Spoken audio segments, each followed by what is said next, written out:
গরিব মুসলমান রোজাদার, আল্লাহর এক বান্দা গরিব মুসলমান, ঘরের সবাই মিলে রোজা রেখেছেন বাচ্চা সহ, কিন্তু কপাল খারাপ।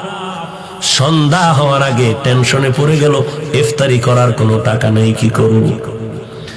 আল্লাহর বান্দা পেরেশান হয়ে গেলেন, কোন মুসলমান ভাইয়ের কাছে গেলে একটু টাকা আমি পাইব, আমার একটু ধার দিবে, আমি আদায় করে দিব। চিন্তা করে দেখলো, হ্যাঁ আমার এক বন্ধু মুসলমান আছে, তার কাছে যাই।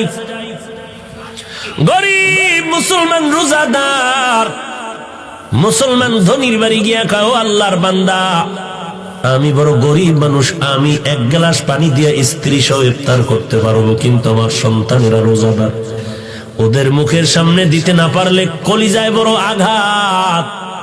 তো কি হয়েছে? বলে, আমারে কিছু টাকা যদি আপনি ধার দেন, আমি ইফতারির আয়োজন করব, আমাকে একটু সময় দিলে আমি আপনার টাকা আবার পরে আদায় করে দিব।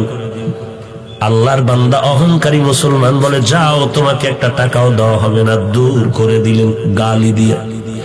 মুসলমান বিদায় বেলা চোখের পানি ছেড়ে কান্না করে করে রাস্তা দিয়া বাড়ি যায় আর বলে, আল্লাহ, তুমি এমন গরিব বানাইছো, আজ আমি বাচ্চার সামনে কেমন করে হাসি মুখ দেখাও? ইফতারি করার কোন আয়োজন নাই, আমি তো এক গ্লাস পানি দিয়ে আমার স্ত্রীর নিয়ে ইফতারি করতে পারবো, কিন্তু বাচ্চাগুলোরে কিছু না দিলে তো আমি কষ্ট পাবো। আল্লাহর বান্দা চোখের পানি ছেড়ে কান্না করে আর বাড়ির দিকে আগায়। হঠাৎ করে একটা বিধর্মীর সাথে মোলাকাত হয়ে গেল। বিধর্মী ভাই ডাক দিয়া কয়, মুসলমান ভাই কেন কাঁদো? বলে, তুমি শুনে লাভ? বলে, হ্যাঁ বলো। বলে, এই হালাত আমার মুসলমান ভাই টাকা দেয় নাই। দেয় নাই তো ভালো, কিন্তু গালাগালি করে ধমক দিয়া কত বাজে কথা বলে তারাই দিয়েছে।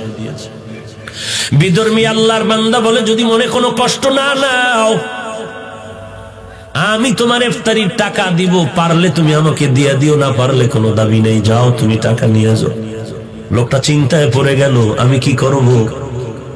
কিন্তু নিরুপায় হইয়া যখন বিধর্মীর রিকোয়েস্টে টাকা নিয়ে ইফতারির আয়োজন করলো, সন্ধ্যাবেলা ইফতারির সময় বাচ্চাদের নিয়ে মোনাজাত করলো, হে আল্লাহ, আমি কি দোয়া করবো এই বিধর্মীর জন্য? মুসলমান তো টাকা দিল না, বিধর্মীর জন্য আমি কি দোয়া করব? তবে এতটুকু করি, হে আল্লাহ, তুমি দয়ার নজরে, আমি তো বেঈমানি করতে পারি না, যে উপকার করলো তার তো শুকর আদায় করতে হবে।